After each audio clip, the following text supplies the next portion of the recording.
Welcome to the Tech and Space Leaders Show, where we learn lessons from leaders of the next frontier. I am your host, Lisa Dreher, and I am really excited to introduce our guest for today, Bob Brumley. He is the co-founder and chairman of CommStar Space Communications, among other things. And I really am pleased to welcome you to the show, Bob. Thanks, Lisa. I appreciate you inviting me back. I'm glad I didn't make a mess last time I was on your show. So, thank you very much for the invitation. Sure thing. It's my pleasure. Maybe we can start by having you go ahead and give us a little bit of background on yourself and CommStar. Myself basically is CommStar will be my sixth satellite company in my career, and it has a sister company, Laser Communications, and it actually grew out of a project we did with NASA. Thank you, NASA, uh, which was a deep space relay network study. And we realized that there was an opportunity here to apply some infrastructure that the U.S. government had not either contemplated or felt they needed, and that's where CommStar came from. And after it's just for the entrepreneurs here, one of the hardest things about CommStar was finding a name that was not taken or protected. And it took us a week or two to find this name. So we're really pleased with it, and we're pleased with the progress, and we're also pleased with the fact that we think it's going to make a difference. Absolutely. Yeah, I'm surprised you could do that in just a couple of weeks. That can That's be right. that can be tough, especially something that you can get the URL on and all of that. So congratulations. Well, thanks. I'm here to answer your questions. So you give me a 5-10 minute grilling, and then we can turn it over to the audience. Okay, sounds great. It would be great if you could talk a little bit about the major problem that CommStar is solving. Yeah, it's really two things. Most of the people who attend your podcasts are pretty knowledgeable, not just about space, but about comms. The two problems, if you will, which we view them as opportunities, are swap, space, weight, and power, and latency. For all of us who deal with what would be space infrastructure, particularly in the outside of LEO, as things get further away from Earth, and they also have a tendency to get lighter and lighter and smaller price per pound of space, you get around the moon or on the moon, and you have reduced your space, weight, and power budget on trades. When you do that, you're also trading off on carrying what would be uh, more powerful, stronger capabilities, either in antennas or optical, which would basically be needed to do a more robust communications link to Earth. Uh, that's where we come in. We actually, some of our customer base who we're focused on are those with limited swap, like landers, demos, Pathfinder type programs that are going on and around the moon that have traded off some of their comms capability if they can plan on just relaying to where CommStar is going to be located, which is Earth Moon L1. Uh, if you can see it, and you can see it from the lunar surface, if you can see the Earth, you're looking right through L1. So if you can get to L1 from the lunar surface, which is about 39,000 miles, we in turn can take your signal and relay it. So the first thing is we take a lot of burden off of smaller satellite systems, and we pick it up in terms of our own swap. Secondly is latency. Without mentioning a couple of lander accidents, they had a couple of them had latency problems. Now, not latency relative to, as you all know what latency is, it's basically the time to move a bit of data from point A to point B. There's also latency on upload and downloads. If you're 3,000 milliseconds away from what would be around the moon on bidirectional latency, then 3,000 milliseconds or 3 seconds times how fast you're going means your opportunity to adjust, whether it be software or adjust your landing pattern, becomes difficult, and in some cases fatal. Latency, as I mentioned, is a lander killer. So being closer, 200 milliseconds or closer, to the lunar surface or around the moon means that you can make corrections. You can also do high-speed computing where you would not have that ability if you were computing from the Earth. So those two end up with a need for a solution. How do you solve the swap problem? How do you solve the latency problem? It's infrastructure closer around the moon. You either move all the cell towers and the Earth stations from the Earth to the moon, or else you basically build something near the moon. And that's where CommStar 1 is going. Wow. Okay. So when you say near the moon, are you talking about launching a lunar satellite? How does this work? You put up a satellite, as we all know them, and it is a more robust satellite than you would normally deploy on missions like this. In our case, our profile satellite is about 4,500 kg. It is got 21 kW of power. It's a big satellite, and it is very similar to a GEO satellite, except this one would be hosted out at Earth Moon L1. EML1 is about 200,000 miles from the Earth and about 39,000 miles from the lunar surface. So it has so much power, so much capability that it can run both hybrid RF and optical. So it'll do laser comms and RF in a fully integrated system. So if you're operating on RF spectrum, you can connect to it, and then we can basically rebroadcast it just like a GEO does to Earth. We can even rebroadcast it to a GEO that's compatible with us and onto an Earth station. Or we can do optical, where we can optical to the laser light all optical satellite system, or if the antennas are adjusted on Starlink or Kuiper or others that have inter-satellite links, we can basically connect it to them or directly to an optical ground station. This gives lunar comms the ability to network, not just connect, but to network. And number one, and number two, if we use optical from L1 to the Earth, there's no interference issues that you normally get with RF. So you don't have to coordinate. All you have to do is basically broadcast in laser comms or optical beam, and you can go straight to the Earth without the need to coordinate. You do need landing rights, but you don't need to go to the ITU to coordinate. Wow. Okay, that is a lot. So when you talk about this technology, and you kind of mentioned for landers and being able to really keep track of landers and things like that, what other use cases will this technology be used for? Well, first and foremost, you're using it whether you're using RF or you're using optical in cislunar. And I should take a step back and say the area we're in is at Earth Moon L1 is in a physical space dubbed cislunar. Behind the moon and on the way to deep space is translunar, but cislunar is that vacuum. We call it the cislunar sea between the Earth and the near side of the moon. L1 is in line of sight of the Earth and the moon, and has a somewhat stable orbit at L1. So as the moon moves around, L1 moves around with it to the Earth.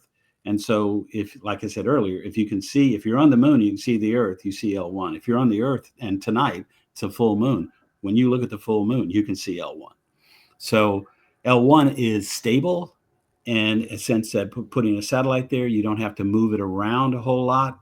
And from an optical standpoint, that's good because you're not really creating too much onboard problems. So the kind of services you'd have would be, to be blunt, very similar to what you'd have at a AWS hub, or you'd have at a Microsoft computing hub, or a Google hub, or a 5G tower.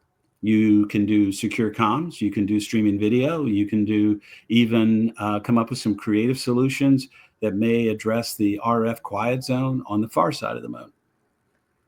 Wow. Okay. So what does it take to make all of this actually work? And even just to launch this satellite? Well, thank goodness for not only SpaceX, but new launch companies coming online like Ariane 6, the Indian launch companies as well. the CommStar satellite would have to be deployed in what is called a lunar insertion. So we've even talked to some of the new launch companies, Firefly, for example, that could possibly handle the mass and the delta V to get us to L1. So there are options there to get it there. Then once you've got it there, you basically have to maintain it at that location. By maintaining it at a known point, you have other types of missions that cluster around it. So, for example, we have vendors that we've been talking to, Novium Space, for example, on robotic arms, where we think we could use CommStar One not just as a network access point, a NAP, but also as a logistics hub, because we have power to give. We have swap. So we've created a new term, swap as a service. So space, weight, and power, you come up to the CommStar One satellite, and assuming we're integrated on the same standards for tethering and porting between each other, we'd be able to provide you with power, and we can provide you with comms. So it's kind of like an intermediate point, almost like a space station. And you can poise there until you're ready to go, and then you can go on down the other 39,000 miles to the lunar surface. Okay, so what is your timeline? CommStar is actually going to be deploying in 2025, this year. Oh my gosh, that is that's amazing. That's very, very soon. What role have partnerships played in the development of this entire plan? Well, as famous writers have pointed out, no man is an island, or no woman is an island either. You can't do any of this stuff without partnerships. You got to have a best in class vendor team. You've got to have basically third parties who may be in fact customers, but who in fact would like to test and trial what you're doing first. We call those payload teams. We'll be doing hosted payloads on CommStar. And in addition to that, we also have, since we're a pure commercial company, we also have to basically have a friendly and pro-business regulatory environment. There is a somewhat such environment here. There's also what I'd say a more laissez-faire environment in Europe, and it's just picking the right environment that fits your business model. Right. So talk a little bit more about that, because regulatory is a big deal, right? It definitely impacts these sorts of missions and rollout of these commercial solutions. How is that impacting your program? It's not, and we don't expect it will. The general regulatory program is a spacecraft. You have to go to, say, for example, FAA in the UK, CAA, and other regulatory bodies in Europe to get your launch license. And then in addition to that, you have to, if you are dependent on spectrum and you're not a government supported program like CLIPS, then you have to also get your own spectrum. And we have been in the forefront on, as the FT pointed out just a few weeks ago, or a few days ago, that we filed early for spectrum. And we also filed early for a lunar orbit slot at L1. And that allows us to then do planning, again, within the regulatory environment on how we will use spectrum or how we'll use the optical system in balance with our commercial requirements. So regulatory hasn't been yet a problem for us. We do have to have landing rights as we bring traffic back. And so we'll start landing right coordination sometime in the next 3 to 4 months. Exciting. So actually, I'm one of the few commercial companies who's sitting here saying I don't have a problem right now with the regulatory agencies. Absolutely. So I want to end with one last question, and that is, if you could make one prediction about the future of space communications, what would it be? Oh, that's easy. That is, as with terrestrial data services and communications, the stuff we have down here, the commercial sector is going to dominate communications in space, and particularly initially in cislunar, and then ultimately on and around the moon. It's a natural evolution. It's an extension of what we do down here. It's not, to use the trite term, rocket science to do a lot of this. There's no need to build a brand new internet for the moon, when in fact all you need to do is extend the internet as we know it today, and I'm speaking as communications and interoperability, to the moon. New designs, new ways, or new ways of protecting networks are good, but they can also be used as barriers to entry. And so, like when the internet was originally formed, it was left wide open, and that's how we think cislunar ought to be, and of course, lunar comms. So I think the private sector will dominate it, and I believe that it moves faster with what we call basically COTS technologies, hardened for space, faster than a government program would. So the advantage is for the government now is to understand that and get on board. Transportation has been commercialized. Power is going to ultimately be commercialized, and the role of government in communications is ultimately going to be commercialized. Very exciting. Okay, so actually that brings up another question for me, which is, does this also set the stage for other missions in, deeper space, other locations? Yeah, the study that we had worked on for NASA was looking at deep space and NASA's transition from RF only to RF and optical, and mostly that was driven by the demise of the TDRS program, the Data Relay Satellite program, and a lack of infrastructure to replace it. So for deep space, the challenge is there beyond it's got environmental, it has a whole bunch of issues relative to swap, et cetera. There's a gravity issue, which kind of surprised me when we first studied it. But with that in mind, the size of the systems to be deployed are very cost effective. You could put a small sat, 100 kg, properly hardened with a single mission on a specific band and send it out into deep space, and you get a fantastic return. Oh, that's what JPL does anyway, right? They do that now, and they've been doing that for 30 years. On the other hand,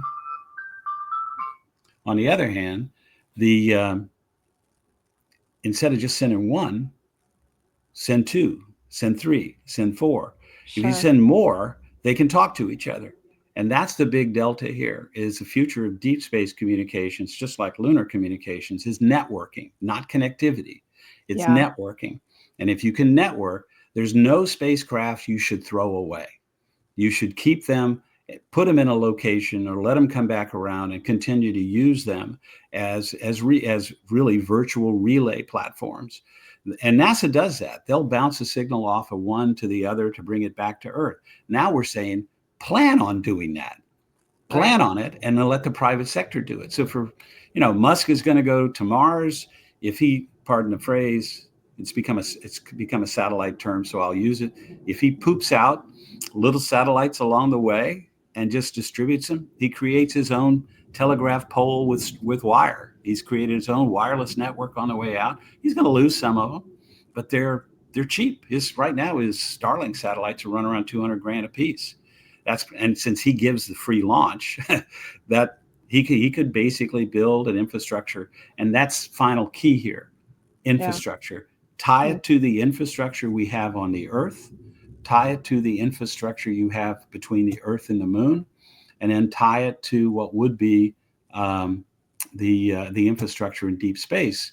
And I think that works. Yeah. Fascinating. Okay, so I feel like we've barely scratched the surface, but if somebody wanted to learn more about CommStar, what should they do? Please don't call me.